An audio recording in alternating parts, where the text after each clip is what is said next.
Well, here we go. The Eagles have put Josh Sweat on the trade block and they are receiving calls from multiple teams. It's also being reported that Howie Roseman is aggressively targeting Jets free agent pass rusher Bryce Huff. Oh, and don't forget, Haason Reddick is still allowed to seek a trade if they can't get a deal done. There is some good news, though. The Eagles just signed their veteran D lineman for one more year. Plus, let's really break down the Saquon Barkley news. I'm hearing two sides. It's really coming down to the Eagles want Saquon or the Eagles want Swift. One of them will be an Eagle soon. What is going on, everybody? I go by Philly Mike, and this is the Philly Talk Podcast. And today, as always, we got a lot to get into. But before we do that, Eagle Nation, can I ask y'all for a quick favor?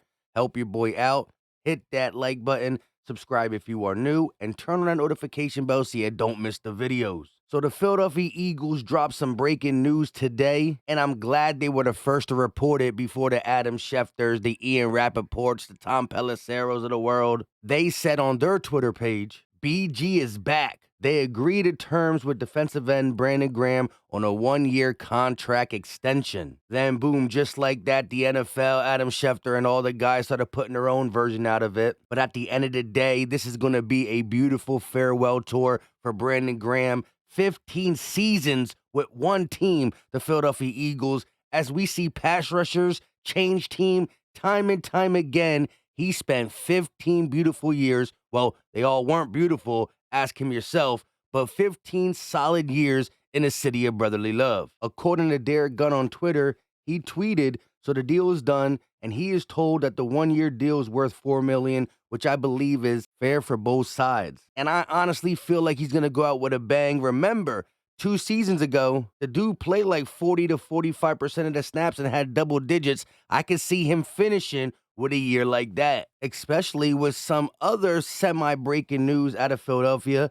Tom Pelissero tweets, the Eagles are having trade calls on defensive end Josh Sweat, sources tell him in Rap Sheet. Sweat has 35 career sacks and is still only 26 years old. Philly is starting over with the new defensive staff, and Sweat could be on the move. That's a low-key shocker for the simple fact you got Haason Reddick being able to go facilitate a trade. Now you're listening to trade calls for Josh Sweat. However, with him being 26 years old and the Eagles not having to move him, probably just listening to offers, the only way I see him moving is if the trade is really good. So they're going to have to overspend via the trade to make the Eagles move off of Josh Sweat, unless he thinks it's time to move on, but I doubt that. When it comes down to it, the Eagles absolutely have to keep one of Haason Reddick or Josh Sweat. Who would you prefer if we can only keep one? Haason Reddick, the more explosive player for sure. However, Josh Sweat's 26. His game can still be evolving and growing, and we've seen his upside as well. Don't panic, Eagle Nation. There's still a scenario where we go into the 2024 season with both Josh Sweat and Haason Reddick. At the end of the day, I'm more nervous about Reddick and the Eagles getting on the same page for that big contract than Josh Sweat being moved, but we'll have to wait and see. The only other scenario is that the Eagles could be moving on from one of these guys because they think Bryce Huff is the next big thing. Diana Rusani reported today that the Eagles, of course, have been shopping both Josh Sweat and Haason Reddick for the last few weeks.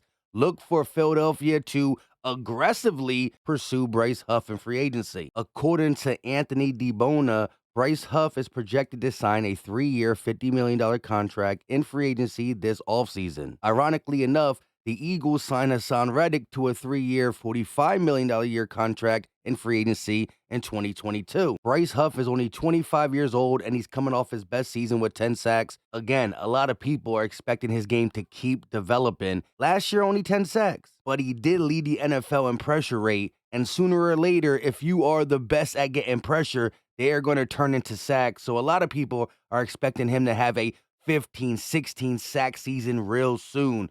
Could it be in Philly? And does that mean we lose both Haason Reddick and Josh Sweat, or at least one? Because the Eagles also reported via James Palmer on Twitter, the Eagles feel good about the trajectory of Nolan Smith's development.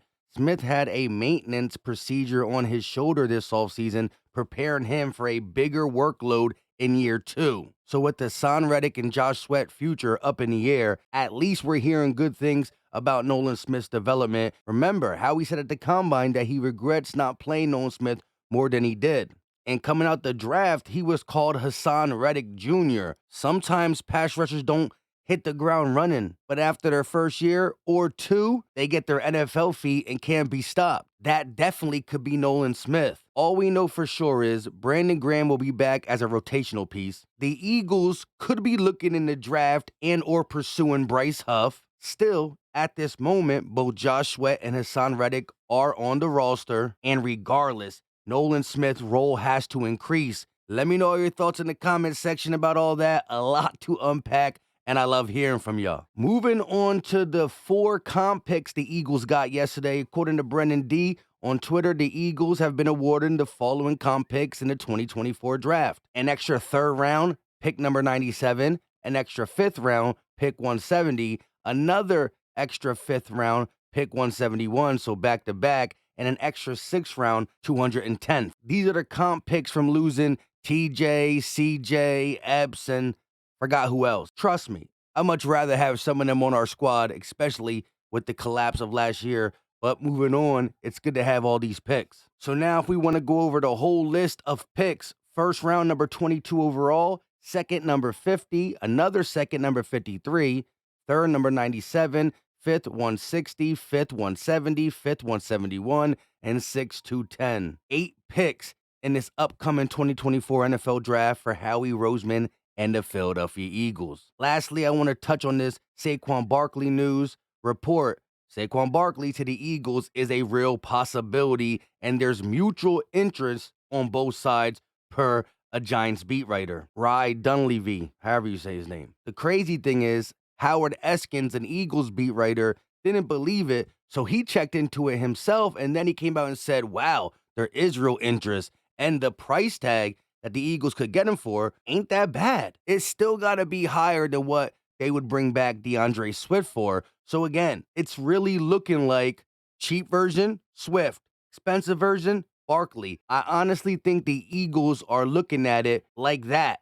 I don't really see them pursuing Henry and or Eckler or Jacobs. Maybe I'm wrong, but to me, it's pretty much Barkley versus Swift and who's the best bang for your buck. I did say this on Twitter. The last time the Eagles had a Penn State running back, they went to the Super Bowl. And a lot of people keep pointing out that the Giants had a bad quarterback, bad wide receivers, bad O-line, and Barkley still made it work. Imagine defenses having to worry about A.J. Brown, Devontae Smith, Dallas Goedert, a good quarterback in Jalen Hurts with a pretty good offensive line. I still think we're going to be good minus Jason Kelsey, and then you got to worry about Barkley. So I understand that, but the injury history scares me, but same with Swift. He had it before he came to Philly. A source did suggest to Jake Rabati on Twitter that DeAndre Swift re-signing with the Eagles on a 1-year deal is very possible, as the potential of the market not being as gracious to the position is expected.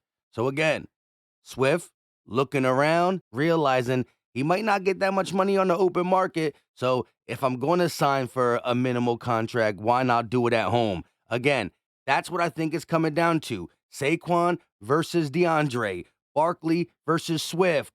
And I think if Swift takes a way cheaper deal than Barkley, well, then the Eagles might just say, bang, bang, boom, boom. Again, I could be wrong, but I think that's what it's coming down to. And I'll take either one as long as they're healthy. But again, if the price tag is hefty difference, then I'm going to take Swift, because I do think we have a lot to fix on the defensive side of the ball. With all that being said, I go by Philly Mike, and this is the Philly Talk Podcast. Do your boy a favor and hit that like button. Subscribe if you are new, and turn on the notification bell so you get a text message when I go live. That's really important. But also when I drop the video.